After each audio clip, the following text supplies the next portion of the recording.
भगवान शिव से किसी ने पूछा कि विष का आप पर कोई प्रभाव नहीं पड़ा? शिव जी बोले, विष आया बाहर से और राम थे मेरे भीतर, तो उधर से आया विष, इधर से मैंने कहा राम, तो विष में राम मिल गया तो विश्राम हो गया।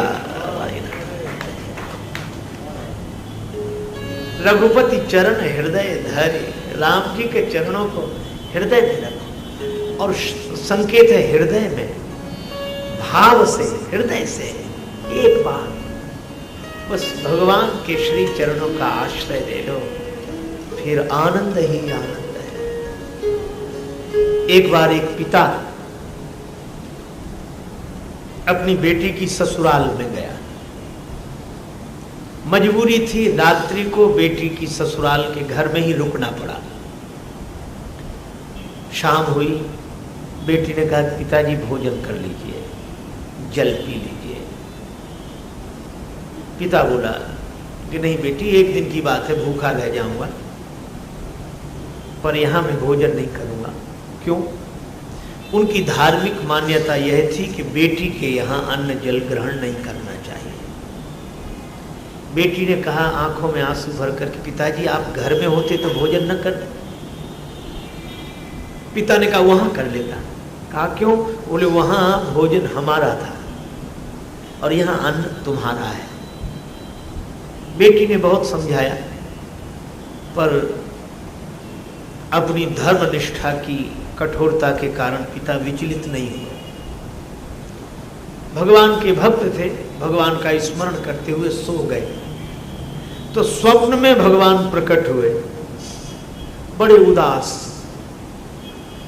तो भक्त ने पूछा कि प्रभु इतने उदास दिख रहे, क्या बात है, उदासी का कारण क्या है? भगवान ने उसी उदासी के स्वर में कहा, अरे जाने दो, अब तक तुमने हमें धोखे में ही रखा। कहा क्यों? बोले दिन रात कहते हो कि प्रभु मैं तुम्हारा भक्त हूं और सब कुछ तुम्हारा है, मुझसे तो कहते रहे सब कुछ तुम्हारा है, लेकिन आज पता लगा कि यहां तुम्हारी बेटी का है और घर में तुम्हारा है, ना हमारा वहां है ना हमारा यहां है। आज पता लग गया कि हमारा कहीं नहीं है। जाग गया, भगवान की बात हृदय में लग गई, आंखों में आंसू आ गए। रात्रि में बोला बेटी कुछ खाने को दे, भोजन नहीं। अरे पिताजी आप तो सो गए थे। पिता ने कहा कि बेटी मैं सोने के पहले भी सो ही रहा था, जो अपना समझ रहा था और तुम्हारा समझ रहा था।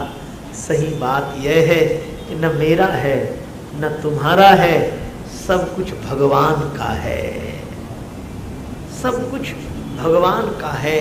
तो संसार में रहना बुरा नहीं है, पर संसार को अपना मानकर या किसी और का मानकर रहना इसलिए उचित नहीं है। अपना मानेंगे तो राग होगा, दूसरे का मानेंगे तो द्वेष होगा, और भगवान का मानेंगे तो न राग होगा न द्वेष होगा। जीवन आनंद से भर जाएगा, भगवान के प्रेम से भर जाएगा। इसलिए रघुपति चरण हृदय धरि, तात मधुर फल खाओ। ये भगवान के चरण हृदय में रखने की बात इसलिए भी कही क्योंकि ये राक्षस हैं, ये विकारों को कोई अपने आचरण के बल पर नहीं जीत सकता। विकारों पर अगर कोई विजय पा सकता है तो भगवान के चरण के बल पर पाई जा सकती है, आचरण के बल पर नहीं। भगवान के चरणों का आश्रय है। चले नाई सिर बैठे बागा, चले